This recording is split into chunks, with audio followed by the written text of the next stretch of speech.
I, 26, female, have always dreaded family reunions. Every year, without fail, these gatherings turned from what should have been a celebration into something that felt more like walking into a courtroom where I was always found guilty. The crime, being single. The prosecutor, my cousin Jenna, who made it her personal mission to make sure everyone knew exactly how pathetic my love life was. I have a cousin, Jenna, who is the same age as me. We grew up together, went to the same schools, and our mothers constantly compared us. But where I focused on building my career and finding my own path, Jenna focused on one thing, making sure she always looked better than me. She had perfected the art of the backhanded compliment and the public humiliation disguised as concern. For years, she has turned every family gathering into her personal stage, where she played the successful, desirable cousin while casting me as the sad, lonely relative who couldn't find a man. Jenna has always been this way. She needs to feel superior to function. When we were kids, she would cry if I got better grades. As teenagers, she spread rumors about me at school.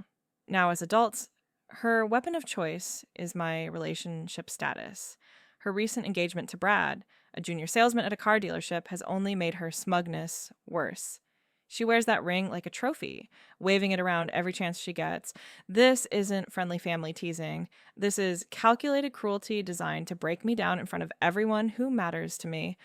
Last year's reunion was the breaking point. Jenna had cornered me in front of the entire family, loudly asking if I had given up on finding someone and offering to set me up with her fiance's less attractive friends because beggars can't be choosers. The whole room laughed. My own aunts and uncles laughed. I smiled through it all, but I cried the entire drive home. That was the night I promised myself I would never let her do that to me again. That was the night I decided this year would be different. This year, I have a plan, a secret weapon. As I stand outside my aunt's house, checking my phone for the 5th time, I feel a nervous energy buzzing through me. My date is scheduled to arrive exactly 1 hour into the reunion. 1 hour of letting Jenna think she has won again.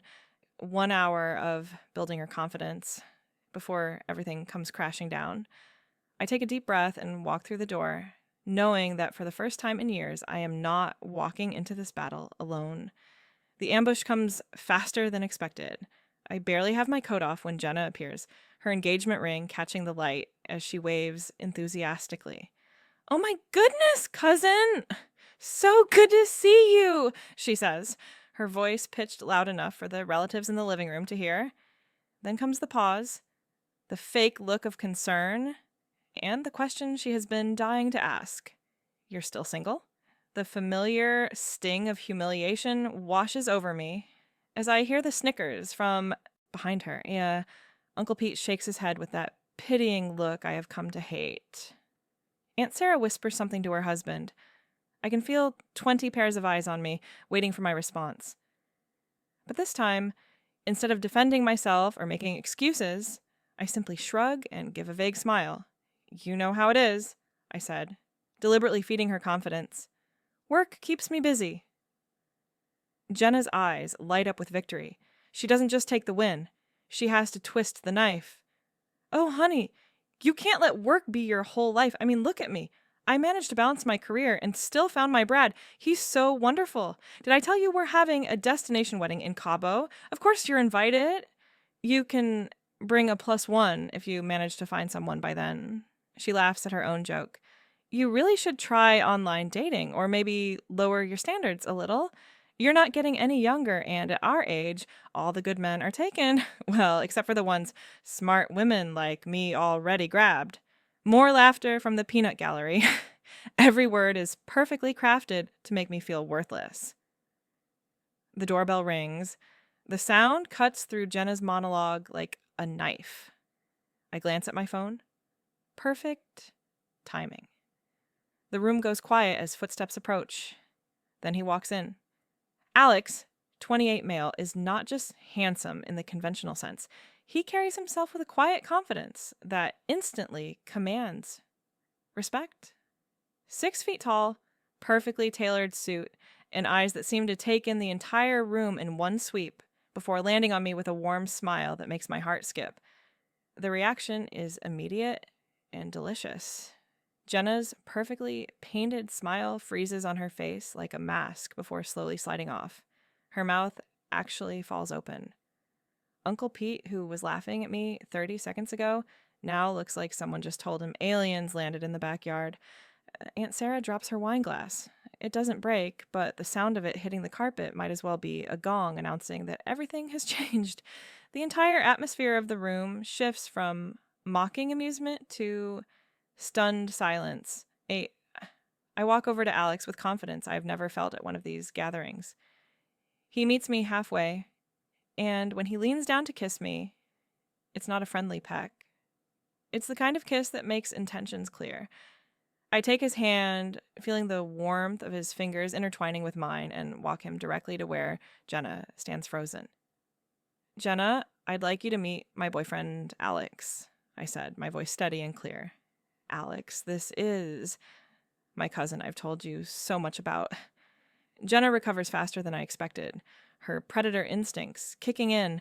She needs to find a flaw, a weakness, something to grab onto. "So, Alex," she said, her tone dripping with suspicion, disguised as interest. What is it you do?" "For work, I mean. Like, these days, everyone says they're an entrepreneur or a consultant or something vague like that." She's fishing, desperately hoping he'll say something she can mock. Alex smiles, completely unfazed by her obvious hostility. "I'm a senior partner at Morrison, Bach and Associates," he said calmly. "I specialize in corporate litigation. Actually, I just finished a case you might have heard about.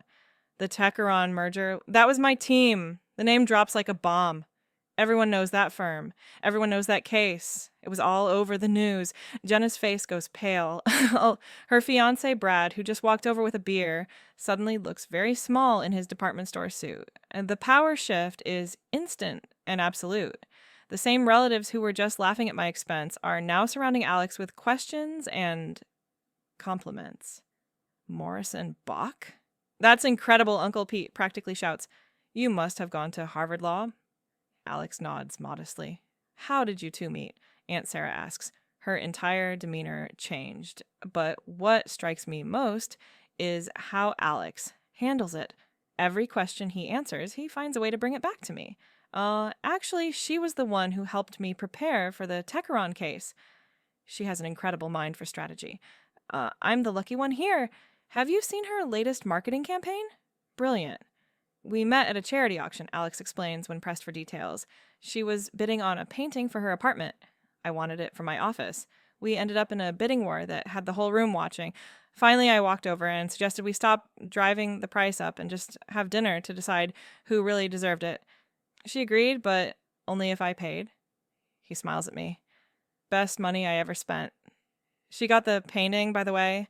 It's hanging in our bedroom now.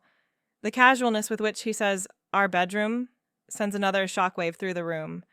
This isn't some new relationship. This is serious. Brad tries to engage Alex in conversation, probably hoping to find some common ground, but it becomes painfully clear he's out of his depth. "So, corporate law," Brad said, attempting to sound knowledgeable. "That must be like a lot of paperwork and stuff." Alex is polite, but the contrast is stark. When Brad mentions he sells cars, specifically used cars, and starts talking about his monthly quotas, several relatives suddenly find other places to be. Jenna looks mortified as her fiancé unknowingly diminishes her big victory of being engaged first. For the next hour, I experience something I have never felt at a family reunion: genuine respect and admiration. Aunts who usually ignore me are now asking about my work and my relationship. Cousins who never talk to me want to know where we're planning to vacation. Uncle Pete, who an hour ago was laughing at my single status, is now telling Alex what a special person I am and how he better treat me right. I float through the room with Alex at my side, feeling powerful and seen. Every compliment, every interested question, every approving look is another nail in the coffin of years of humiliation. Meanwhile, Jenna stands in the corner, holding Brad's arm like a life preserver, completely ignored. Unable to take the humiliation any longer, Jenna marches across the room toward us, her face red with rage. The conversations around us stop as people sense the impending confrontation.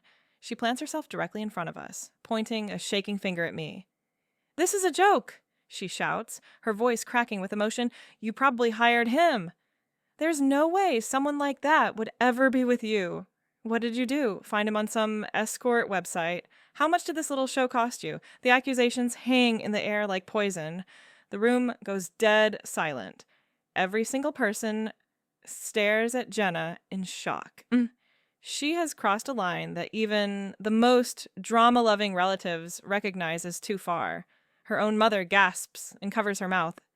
Brad looks horrified and tries to pull her back, but she shakes him off. She has gone too far to stop now, her jealousy and cruelty on full display for everyone to see. The mask she has worn for years, the perfect, successful, desirable cousin, has completely fallen off, revealing the bitter, insecure person underneath. Alex doesn't get angry. He doesn't raise his voice or make a scene. Instead, he simply wraps his arm around my waist and looks at Jenna with an expression of genuine pity. "I'm not sure why you feel the need to be so unkind to someone who has never done anything but try to be family to you," he said, his voice calm but carrying through the silent room. "But I want to be very clear about something. I consider myself the luckiest man in the world to be with her. She's brilliant, kind, successful, and beautiful. If you can't see that, that's your loss." I look at Jenna, this person who has tormented me for years, and I feel something I never expected. Pity. "Jenna, I'm truly sorry that you're so unhappy," I said, my voice steady and clear. "I'm sorry that making other people feel small is the only way you can feel big, but I'm done being your victim. We're gonna go now. We have dinner reservations at Le Bernardin. Alex booked it weeks ago for our 6-month anniversary." I paused, letting that sink in. 6 months. This whole time, she thought I was pathetically single. I have been in the healthiest, happiest relationship of my life. We turn and walk out together, leaving Jenna standing alone in the middle of the room. Behind us, I hear the explosion of whispers and shocked conversations. Her parents are apologizing to other relatives. Brad is furious, demanding to know why she had to cause such a scene. Someone mentions that maybe Jenna should talk to someone about her issues. Her social standing in the family, built on years of being the golden child who could do no wrong, has been completely destroyed in a matter of minutes. She is left utterly humiliated, exposed as the bully she has always been. In the car, I feel a weight lift off my shoulders that I didn't even realize I had been carrying for years. I didn't stoop to her level. I didn't scream or fight or try to hurt her back. I simply showed up with my truth, and that truth was more powerful than any revenge I could have planned. Alex reaches over and takes my hand. "So, dinner at Le Bernardin?" he asks with a smile. "Already confirmed," I said, laughing for the first time all day. "Thank you for doing this. For being there." He squeezes my hand. "I meant what I said in there. Every word." As we drive away, I don't look back.